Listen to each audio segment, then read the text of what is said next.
மாண்புமிகு பிரதமர் மோடி அவர்களே போய் பீகார் மாநிலத்தில் போய் என்ன பேசியிருக்கிறார்? தான் எல்லாருக்குமான பிரதமராக விலகி கொண்டிருக்கக்கூடியவர் மோடி அவர்கள். ஆனால் அங்கே போய் என்ன பேசுகிறார் என்று சொன்னால், தமிழ்நாட்டை காட்டி பீகாரில் வெறுப்பு பேச்சை பேசியிருக்கிறார். வந்தாரை வாழ வைக்கக்கூடிய தமிழ்நாட்டை எல்லோருடனும் சகோதரத்துடனும் பழகக்கூடிய நன்மை பற்றி இந்த மண்ணில் வாழக்கூடிய எல்லாருக்கும் நல்லா தெரியும்.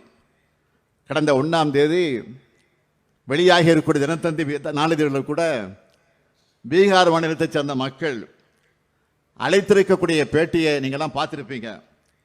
அதெல்லாம் பார்க்கும்போது எனக்கே பெருமையாக இருக்கிறது.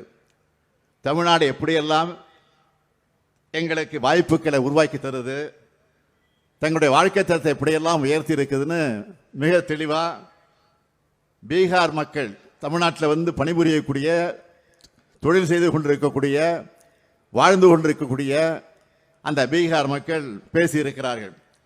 ஆனால் மாண்புமிகு பிரதமர் அவர்கள் பீகாரில் வாக்கரசியலுக்காக அங்கே போய் நாடகத்தை நடத்தியிருக்கிறார். நான் கேட்கிறேன், மாண்புமிகு பிரதமர் மோடி அவர்கள் பீகாரில் பேசின அதே கருத்தை இந்த தமிழ்நாட்டில் வந்து பேச முடியுமா? பேசுவதற்குரிய தைரியம் இருக்கிறதா என்ற கேள்வியைத்தான் நான் கேட்க விரும்புகிறேன்.